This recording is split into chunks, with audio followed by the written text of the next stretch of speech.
जिस बॉर्डर पर ट्रकों की और गाड़ियों की लाइन लगी रहती थी और हिस्टोरिक शहर सीरिया में आने जाने के लिए घंटों लाइन में लगना पड़ता था, उसी लेबनान सीरिया बॉर्डर पर आज सन्नाटा है, क्योंकि इजराइल ने चढ़ाई कर दी है हिजबुल्लाह पर और साउथ लेबनान में इजराइल फोर्सेस और हिजबुल्लाह के बीच में भीषण युद्ध चल रहा है।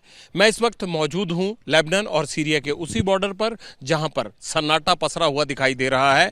30,000 से कहते ज्यादा की आबादी है यहां पर और लोग यहां पर लाइनों में लगकर इस बॉर्डर को क्रॉस करते थे, लेकिन अब यहां से होने वाले पलायन को और हिजबुल्लाह को मिलने वाली किसी भी संभावित मदद को देखते हुए इजराइल ने इस हाईवे को कट कर दिया है और हाईवे कट होने के बाद यहां से आने जाने वालों का लगभग रास्ता बंद है। केवल पैदल ही लोग क्रॉस कर सकते हैं और यहां पर जिस तरह से बॉर्डर के ऊपर ये सन्नाटा पसरा आप देख रहे हैं, इसको देखकर ये आगाज हो जाता है यहीं से, बॉर्डर एरिया से ही, कि कैसे लेबनान युद्ध की चपेट में है।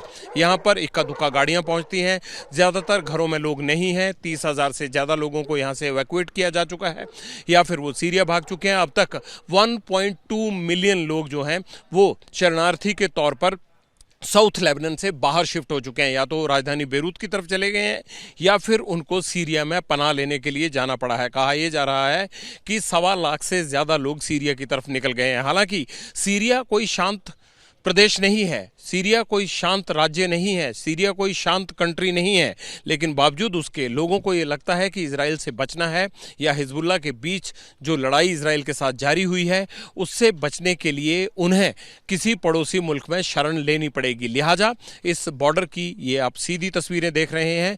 जो बॉर्डर एक जरिया होता था दो देशों के बीच में, वहां पर अब कोई भी आने जाने वाला नहीं है। लोगों को अपना सामान यहाँ से सिर पर उठाकर जाना पड़ रहा है, क्योंकि यहाँ से जो गाड़ियाँ थी वो नहीं जा पा रही हैं। सारा ट्रेड बंद हो गया है और ये कोई आज का ट्रेड नहीं था, ये मुद्दतों से, वर्षों से, यानी कई सदियों से ये ट्रेड आपस में मुल्कों का जारी था, लेकिन अब इसे इजराइल के युद्ध ने बंद कर दिया है। हम ये कहेंगे अगर ये पूर्ण रूप से बंद नहीं हुआ है तो कम से कम ये भी नहीं पता है कि दोबारा कब शुरू होगा।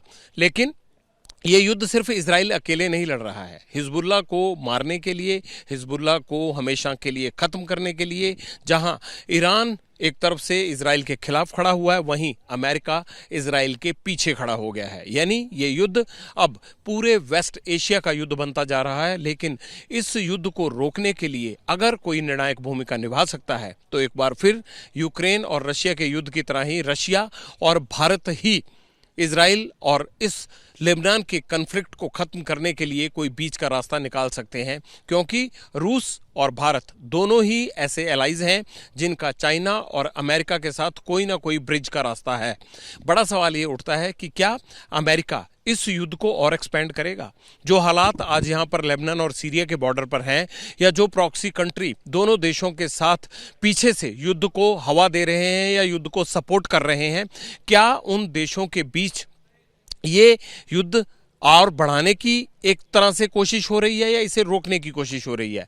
अमेरिका कभी नहीं चाहेगा कि चाइना को, अगर उसे कमज़ोर करना है, अगर उसे चाइना पर हावी दिखना है, तो वो इस युद्ध को और एक्सपेंड करे। लेकिन साथ ही वो ये भी दिखाना नहीं चाहता कि किसी भी तरह से वो इजराइल के साथ नहीं है। जिस तरह से बेरूत के आसपास के इलाकों में हमले किए जा रहे हैं, एयर स्ट्राइक किए जा रहे हैं, ड्रोन हमले किए जा रहे हैं, इसमें सीधा सीधा कहा यह जा रहा है कि इजराइल ग्राउंड पर लड़ रहा है और आसमान से लड़ाई अमेरिका लड़ रहा है, और वो सीधे बेरूत के आसपास हिजबुल्लाह के ठिकानों पर हमले कर रहा है, क्योंकि ये ईरान को भी मैसेज है। और दूसरी तरफ अगर न्यूक्लियर प्लांट और अमेरिका और अगर इजराइल ये चाहते हैं कि वो ईरान के न्यूक्लियर प्लांट्स के साथ साथ ऑयल फील्ड पर अटैक करे, तो ये युद्ध और बढ़ जाएगा। बड़ा सवाल ये है अमेरिका और इजराइल क्या चाहते हैं, लेबनान में कितना बढ़ना चाहते हैं, हिजबुल्लाह को कितना खत्म करना चाहते हैं।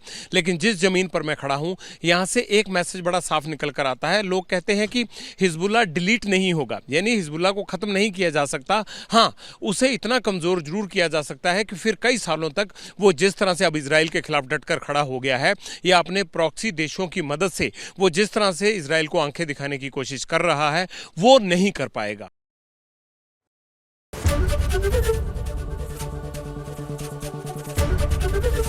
एबीपी गंगा, खबर आपकी, जुबान आपकी।